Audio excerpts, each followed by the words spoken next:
Jadi wajah itu ada tulang-tulang mandibula, yang di tengahnya tulang maksila.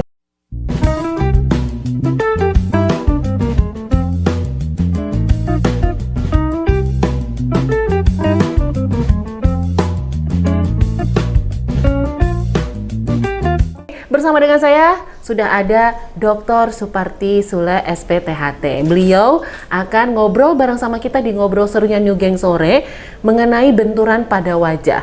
Waspadai terjadinya fraktur maxillofacial.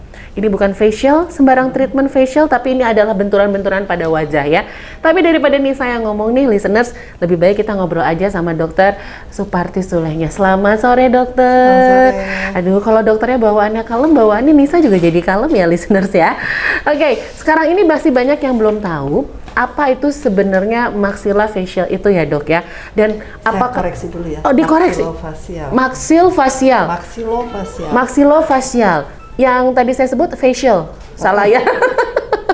Oke, facial.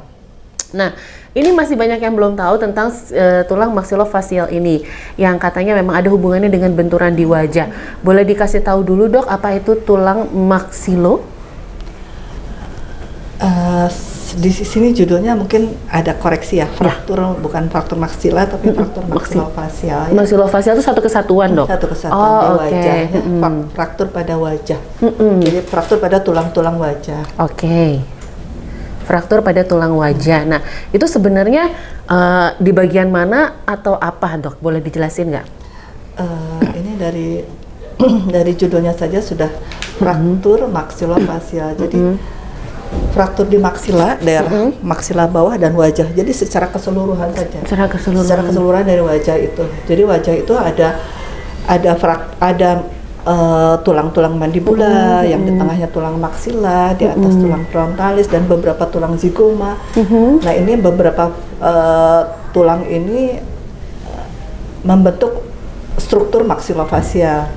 Nah, mungkin di sini maksudnya fraktur maxillofacial itu adalah patah-patah tulang di area wajah gitu ya. Patah-patah yang akibat benturan patah tulang ya. Di area wajah biasanya karena benturan. Oke, dan itu benturan itu sebenarnya membuat jadi serentan apa sih tulang di wajah kita itu sampai kalau misalnya ada benturan tuh termasuk yang cepat membengkak gitu loh, Dok. Bener nggak sih?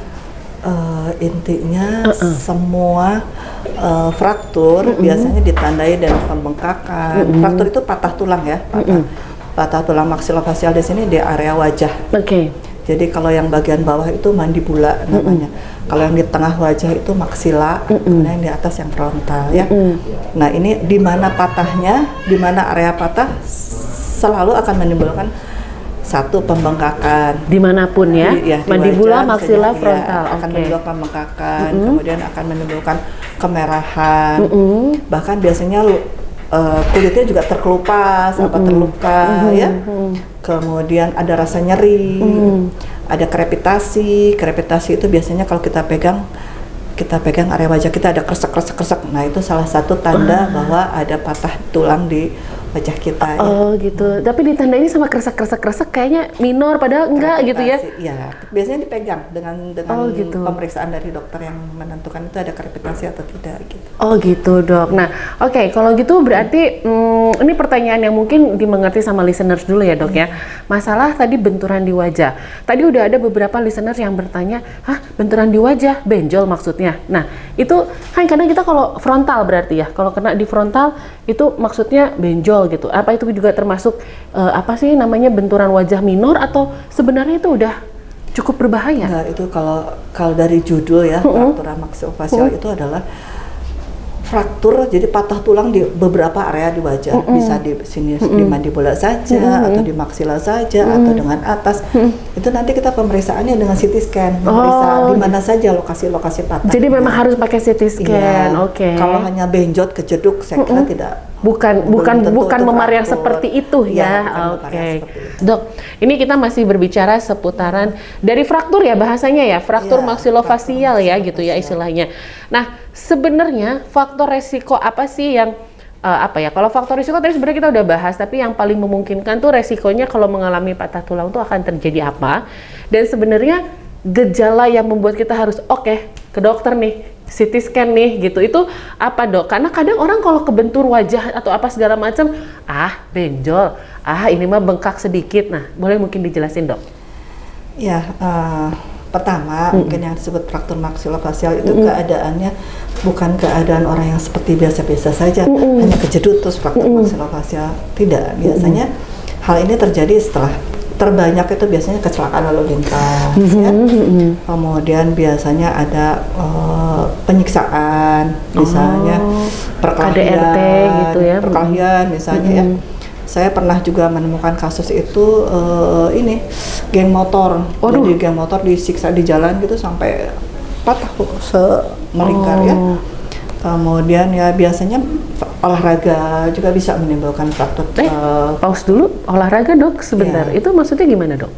Ya misalnya olahraga kayak tinju itu sebetulnya resiko juga ya.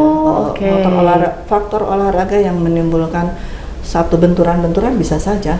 Tapi kalau kita katakan fraktur maksilofasial itu sebetulnya multiple fraktur. Jadi multiple tuh banyak patah di area wajah. Nah biasanya kalau misalnya kita hanya tinju atau kita dipukul atau kadang-kadang cuman fraktur hidung saja gitu. Nah itu kan sebetulnya di wajah juga. Tapi kalau kita kategorikan sebagai fraktur maksilofasial itu jadi beberapa patah di beberapa area tulang wajah gitu. Gitu. Dan itu tidak mungkin dalam keseharian hanya dipukul apa dia tempeleng terus patah. Itu tidak akan terjadi. Tidak mungkin ya gitu. Betul. Jadi kalau nanya gejala itu kayak kurang tepat ya, karena itu mah udah sekali kejadian gitu juga ya. Berat biasanya keadaan. Jadi keadaan yang fraktur maksilofasial ini memang keadaan pasiennya sudah berat, listeners. Jadi bukan yang kejeduk istilahnya terus dibiarkan dan apakah ini harus ke rumah sakit apa enggak, tapi dalam keadaan memang sudah tadi seperti yang dokter bilang biasanya wajahnya juga bengep-bengep gitu lah. Jadi memang udah bengep nih, listener. Baik, terima kasih dokter. 1 jam yang berasa 2 jam ini. Kita nanti ketemu lagi, tapi moga-moga akan ada episode 2 bersama dengan Dr. Suparti Sule, SPTH TKL ya. Terima kasih, Nisa Fatma Amijaya pamit dari Ngobrol Sore. Jangan kemana-mana, kita masih bareng sampai jam 7, tapi kita say goodbye dulu sama Dr. Suparti Sule, SPTH TKL. Bye-bye!